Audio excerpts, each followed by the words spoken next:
Muhaciratdagi Uyg'ur tashkilotlaridan Uyg'ur kishilik huquq qurilishi, Uyg'ur Amerika birlashmasi va Dunyo Uyg'ur qurultiyi qatorliqlar 10 noyabr kuni Xalqaro emgak tashkilotiga ochiq maktub yo'lladi.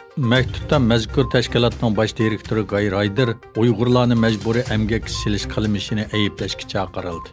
Uyg'ur kishilik huquq qurilishining direktori Ömer Qanat bu vaqtda so'z qilib, Uyg'urlar hozir xalqaro emgak tashkilotining Uyg'urlarni majburiy emgak silish qilmishi haqida lamjim demasdan sukut turishining sababini jiddiy so'ramoqda dedi. Dunyo Uyg'ur qurultiyining raisi Dolqin Aysa bo'lsa, emgakchilarning haqlarini qo'g'dash uchun ta'sis qilingan bundaq bir tashkilotning Uyg'urlarni majburiy emgak silishga bu qadar sukut qilishi faqatli qonlashmagan ish dedi. Maktubda Xitoy hukumatining xalqaro emgak tashkiloti ahdnomasiga imzo qo'yganligini ko'rsatish bilan birga Xitoy hukumatining majburiy emgakni cheklash majburiyati borligi, ammo navbat shuncha ko'p faktlar Xitoy hukumatining Uyg'urlarni majburiy emgak silayotganligini ko'rsatayotganligi tilga ilinib, ularning bu masalada hamda davomli sukut turmasligiga chaqirdi.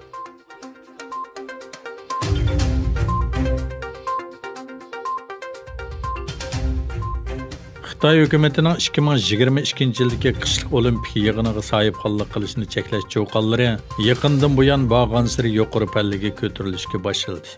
Ba'zilar bu holni 2008 yildagi Beijing olimpik yig'iniga qarshi turishdan ig'ir bo'lgan qarashlarga duch kelmoqda deb qaramoqda ekan.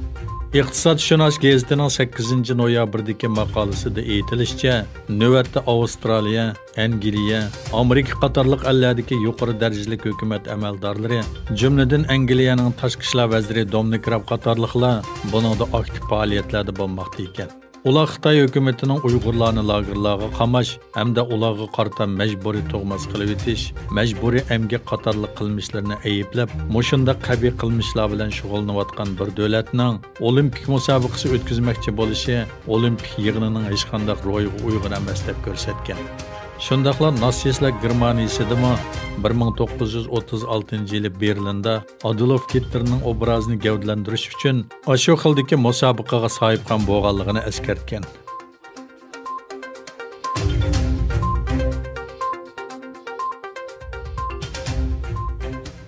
Noyabr Ronald Reagan instituti erkinlik va demokratiya markazi Amerikaning tashqi siyosatlari ustida maxsus yig'in uyushtirgan. Amerika Tashqi ishlar ministri Mike Pompeo Amerikaning qimmat qarishi va Amerikaning qimmat qarishiga tahdid bo'layotgan Xitoy Kompartiyasi haqida maxsus to'xtalgan. Pompeo so'zida yana Amerikaning har vaqt erkinlik tarafida turadiganligini alohida ta'kidlagan. U Amerikaning davomli ittifoqdoshlari bilan hamkorlashib, Xitoy xirisi oldida texnik kuchlik, texnik ochiq-oshkor harakat qiladiganligini bildirgan. Mike Pompeo o'zi qatnashgan har qanday yig'in va suhbatlarda Uyg'ur, Tibet, Hong Kong masalasini davomli tilga oladigan bo'lib, u bu nuqtani bu qitimni unutib qolmagan. U mundaq degan: Kishilik huquq dafsandichiligiga sal qarmaslik kerak. Xitoy Kompartiyasining atalmish Xinjiang, Tibet va boshqa yerlardagi bostirishlarni qabul qilib bo'lmaydi. U yana urg'ulik qilib monolarni qo'shimcha qildi. Tinchlikni qo'g'dash uchun bu xiristlar faqat diplomatik tirishchanliklarla emas, balki harbiy kuchni talab qiladi.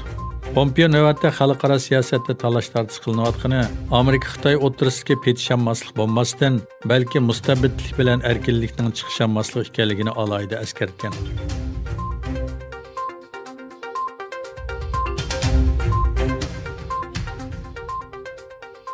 Xitoy virusiga qarshi vaksina tadqiqoti bilan shug'ullanadigan Sinovac biotexnika tajribaxonasi Braziliyadagi klinikalik sinaq jarayonida hodisa yuz bergandan keyin vaksinaning ishonchli ekanligini e'lon qildi. Turkiyada bu vaksina sinaq qilayotgan Sinovac shirkati yozma bayonot e'lon qilib, biz vaksinamizning to'liq bexatarligiga ishonamiz dedi. Hamda Braziliyadagi hodisaning vaksina bilan bevosita aloqasi yo'qligini aytdi. Braziliya Sahiya nazorat boshqarish idorasi dushanba kuni bayonot e'lon qilib, 29 oktyabrdagi og'ir klinikalik hodisadan keyin Sinovacni klinikalik sinaq qilishni to'xtatishni qaror qilganligini bildirdi. Garchi bu organ hodisa to'g'risida tafsiliy tushuncha bermagan bo'lsa-mu, ammo bu xil voqealarning o'lim, ajallik agashma kasalliklar, og'ir miyiblik va doktorxonada yetish qatorliq klinikalik muhim masalalarni o'z ichiga oladiganligini o'ttirib qo'ydi. Yegilishicha, Sinovac'ning Braziliyadagi insonlar ustidagi tajribasi 7-oyning oxirida Braziliyada biologiyalik tadqiqot olib boradigan Butantan institutining hamkorligida boshlangan.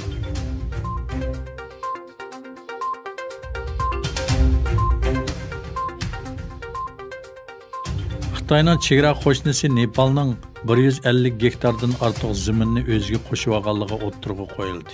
Telegraf gazetining xabariga qaraganda, Nepallik bir turkum siyosiyonlar Xitoy hukumatining 6 chegara rayonidagi chegara tashlarining o'rnini va tabiiy chegara rolini o'ynaydigan daryo qirg'ini o'zgartirish orqali yer egilib olganligini o'ttirg'i qo'ydi. Siyosatchilar Xitoy Xalq ozodlik armiyasi askarlarining Lima vodiysi bilan Xomlarning g'arbiy shimolidagi Helisa bozori o'tirisidagi chegara tashlarini ko'chirib, ular ishg'ol qilgan rayonlarda baza qurganligini o'ttirg'i qo'ydi. Yana bir tarafdan Tibet avtonom rayonida ishlayotgan Xitoy injenerlarning Himalaya tog'idan kelgan eqinlarning yo'linishini o'zgartib, yerlarni kengaytganligi to'g'risida ayblashlar bor. Nepal doiralari bu usullar bilan hozirgacha 150 gektardan ortiq yerning Xitoy tarafidan ishg'ol qilinganligini o'ttirg'i qo'ydi.